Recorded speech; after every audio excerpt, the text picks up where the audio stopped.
Well, guys, I think we can agree it is always Buckeye football season. The national championship is over, and right after that game, all thoughts turn to this season for Ohio State football.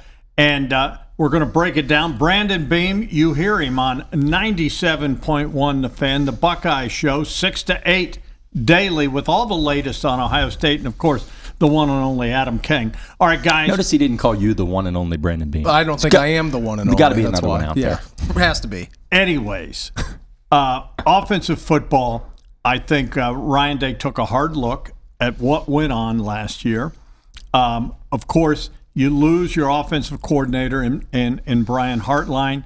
Arthur Smith is the new offensive coordinator. I'm a big fan of his. They bring in Cortez Hankton, who's going to be the receivers coach, replacing Hartline. And then they just added Thomas Morton, who's going to be an assistant, helping Keenan Bailey with the tight ends.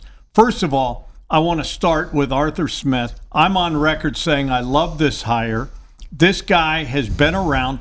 And, Brandon, the biggest thing for me is he's another adult in the room. He is a Matt Patricia, who was a head coach in Detroit. This guy coached the Atlanta Falcons three years. This guy brings a wealth of knowledge. And for kids that want to get to the NFL, this is a guy that not only coached in the NFL for the last 17 years, he was a head coach. Yeah, I don't know of any other program. And again, I know I host a show called The Buckeye Show, but I don't know if you guys can name any other program whose head coach of the college football team has two other NFL head coaches on staff, former NFL head coaches. I know that Arthur Smith was just hired as the offensive coordinator. Matt Patricia, of course, going into year 2 as the defensive coordinator. It's just a bevy of knowledge in that building, right? And the interesting thing how Ohio State has set up this ability for Arthur Smith now is he's not technically one of the 10 assistants that has to go on the road and recruit. So I think that's a fascinating part of it. We know that NIL is much different, has changed the world of college recruiting, but we'll see how this kind of works. It gives Arthur Smith much more time on a daily basis, I feel like, to actually game plan and not get carried away with trying to entertain kids, persuade kids to come here to Ohio State. And following up on that, Adam, great point, Beamer, is this. I think the game has changed. We've witnessed it change. And Ohio State was ahead of a curve a year before. They had an older team. It's all about getting older. And in the world of the transfer portal, in the world of where you're going to still go after the Jeremiah Smith, the 5-star players, that list is going to be, 10 to 15 players. And you're going to hit the portal heavy. You don't need to go out on the road now. You don't need a million guys on the road at all anymore, because when it comes to high school recruiting, it's going to matter how good your recruiters are, and more so how good the guys scouting them are, because you can't miss anymore, because you're not going to take as many guys.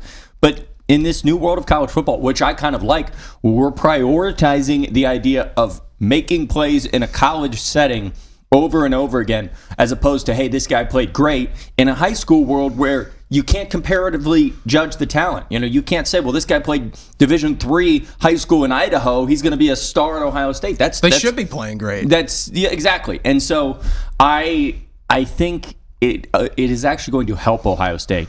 With the coaching is an interesting wrinkle, because we sat down when we first looked at this offseason and said, how is this all going to work, bringing in a bigger name guy? And now that you've done it, and it also entices, I can't imagine if I'm Matt Patricia or I'm Arthur Smith, I'm making NFL money. Yeah. It's almost the exact same. I don't have to recruit, and all I have to do is spend time with these kids, coach them up, and scheme. That sounds like the best part of coaching. The one thing, though, I would say, Brandon, and they've got to figure it out. They've got to get some kind of rules. But to me, the biggest thing they've got is if you look at the college game versus the pro game. Now, in a lot of cases, the pro game, NFL stands for not for long. You don't have a long leash. But the workload is different. The union and whatever requires so much time off, and the coaches get so much time off. Whereas back in the old days, the college game, these guys all had summers off. They would get the kids jobs. Not anymore. Those days are gone, and now you got to babysit these kids 365 days a year. And then the recruiting is nonstop and whatever. I think they need to figure something out to keep these guys engaged, to keep the Matt Patricias, to keep the Arthur Smiths. I think the money is fine, but sometimes time is more important. And the college game, in my opinion, has got way out of control. And the way the season's now going, I think it's ridiculous the way the college football playoff has 2 weeks in between each playoff game, making this season way too dadgum long. They got to figure some things out. And the fact that Arthur Smith doesn't have to go out on the road, to me, that is a big benefit. Well, just to your point, Dom, Bobby Hauck, the coach of Montana, left last week, retired, and then he became the defensive coordinator at Illinois just a week later. So to your point, I think these coaches want to get their hands in the dirt a little bit more. I mean, we saw Chip Kelly kind of do the same thing a couple of years ago. Went from being a head coach where you've got to do things X, Y, and Z that don't even pertain to football at all. A lot of it surrounds fundraising and all these different things that these coaches probably didn't sign up for when they got involved 15, 20 years ago, however long it's been. And so, yeah, Bobby Hauck leaving from Montana, being the head coach, joining Brett Bielema at Illinois to be the defensive coordinator. I think a lot of these guys just want to get back to coaching football, right? And we've kind of lost that in the shuffle. You had mentioned the 2 weeks in between playoff games. I mean, next year's playoffs don't end until January 26th. I don't know about you guys, but I remember when I was a little lad watching the 2002 Fiesta Bowl, I think that game kicked off on January 3rd. It was January 3rd. We're talking about 2.5, 3 weeks difference. The calendar is one thing. It is a mess. You talk to Ryan Day, you talk to Mark Pantoni. They don't like it at all. It is a mess. It is a mess, Mitzi. They don't like it at all. I'm sure that Ross Bjork is working on it. Everybody hates it. So who knows what's going to happen. But yeah, to your point, Dom, these coaches have no time for themselves. The players don't really have time for themselves because you end the season and all of a sudden you're into mat drills, you're into winner loser day, then it's spring football, and yeah, it is a crazy time in college football. All right, from an offensive standpoint, I said it and I've been saying it all along, Adam, this team was ahead of the game. They had the formula the year before with the guy who could have been in the NFL playing at quarterback and Will Howard.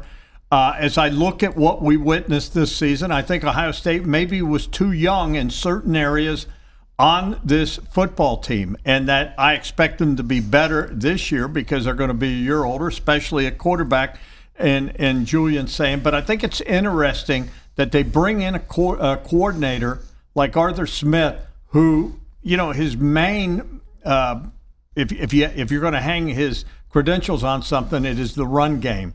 And I think and you know what? If you watch the pro game today, the quarterback runs. The quarterback has to run. And I think that is going to be something he's going to address. I think that's something Ryan Day wants to address. But, you know, I think Julian Sayin's going to have to add that to his repertoire going into this coming season. Well, Beam, we talked about this on the Buckeye show, and I said probably about an average of 5 rushes a game. You're not talking about a guy. Just keep him honest. Yes, yeah, just enough where it levels the playing field. You hear all the time, and it's coach speak, but it's real, that when you have a quarterback that can run, it truly becomes 11 on 11 as opposed to 11 on 10. Mm-hmm. And so if you can, you nailed it perfectly, keep them honest. And we're not talking about Julian Sayin running like J.T. Barrett did against Minnesota. I don't even need Will Howard. No, exactly. We're just looking for 4 to 5 yards, something where, hey, if it's 3rd and 4, we know that slant route might be coming where they can hit Ennis, or we know that shot to Jeremiah might be coming as well. It could be a run play with Bo Jackson. But what if Sayin keeps this thing? We got to keep an eye on the edge there. We got to make sure that, and it's also, I think the one thing that we really, really saw that would have helped in that Miami game is using his legs, because the offensive line broke down so much in that game that it would have. The one thing that they needed was certainly a quarterback that could give them an opportunity to keep playing, that could give them an opportunity to, hey, the pocket collapsed here, but he kept the play alive. He saved us on that one.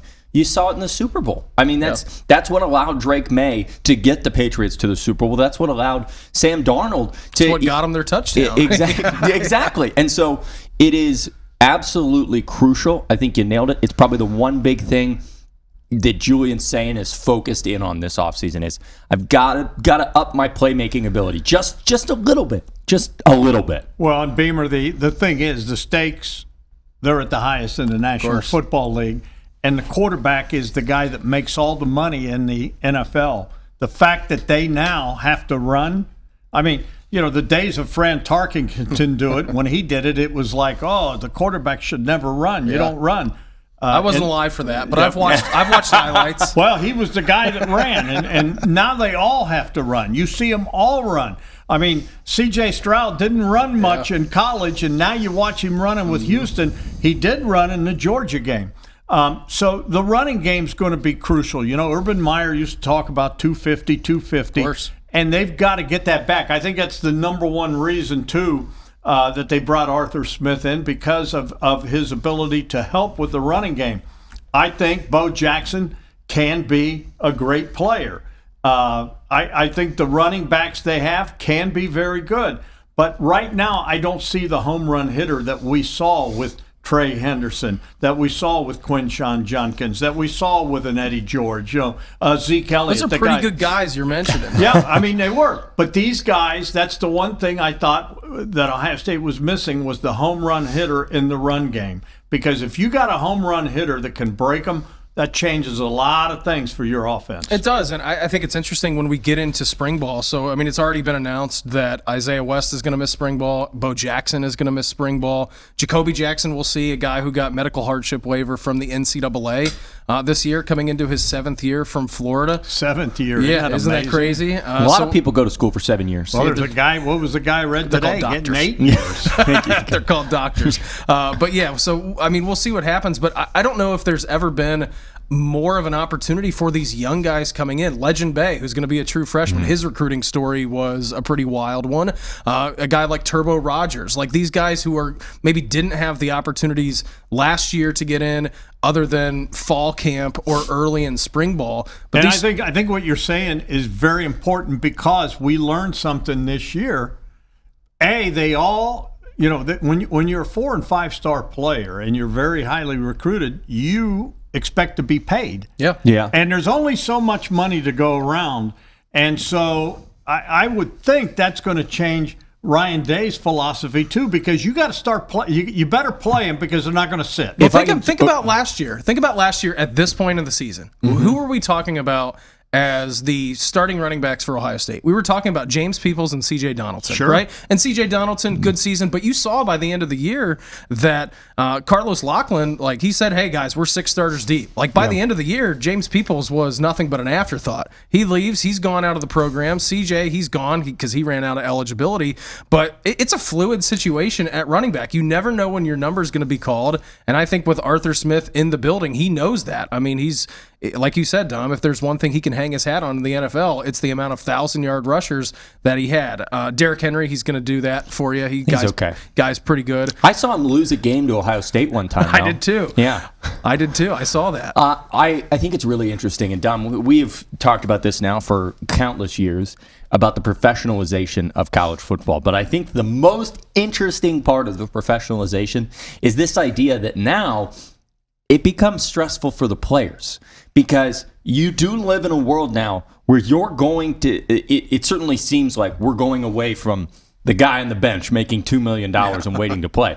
So it becomes a world much like any other job where they sit down and they say, okay, you're making $1 million. You better live up to that $1 million. And I think the one thing that we're going to really start to see is not only players into the transfer portal because they want to go somewhere and play and make the big bucks, but players entering the transfer portal because schools are saying, yeah, that investment didn't pan out for us this past year. We're gonna have to say no. Shark Tank rules. I'm out. And that's, that's the world we live in. And I think that's what we saw. People were like, the sky is falling. Ohio State's got 30 guys in the transfer portal. Adam was also one of those guys. I said, everybody take a deep breath. I was working with you. You were running around the sky. And what did I tell you? I said, let me tell you something.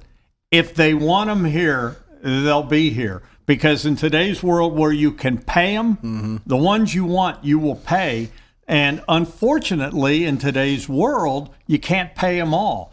And, whatever the budget is, we'll never know. That you hear numbers that you think and whatever, and it's astronomical, but it's just a drop in the bucket for what the NFL pays their players. But this is still, guys making several $1 million to play college football. Where do I sign up? I wish I could play. But the bottom line is this. you are going to have to make some hard decisions early on because nobody's going to sit. And all these guys have agents now. Yeah. And all these guys feel like what they did. And unfortunately, I've been doing this long enough that I have seen can't miss products coming in here from high school. Just because you were a great high school player does not mean it's going to transform here. I've seen guys that were Mr. Ohio that did not work out and didn't work out at all. And, just because your agent thinks you're worth it, at the end of the day, you got to please Ryan Day and your coaches, and they're going to decide who gets paid and basically who stays.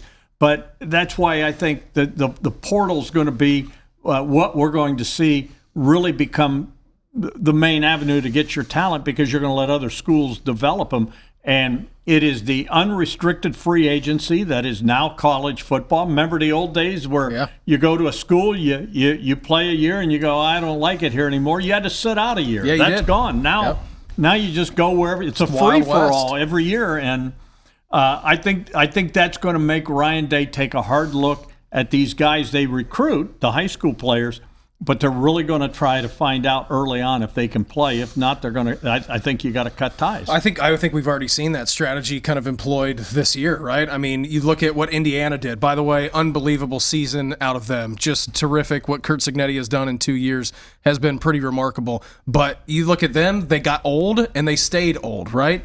And then you look at what Miami did. Miami had really guys, about like 40 or 50 players on their roster who they played. Like everyone else, they didn't really spend a whole lot of money on. So I think what Ohio State did this offseason is exactly that. They've kind of shortened down the amount of players that they're paying, and then they expect those guys who they're paying a good amount to play at the highest level. And I think you're kind of starting to see an implement and change in that strategy. All right, guys, great stuff. Remember, folks, keep it on 10 TV Plus, 97.1 The Fan for the best Buckeye coverage you could ever get.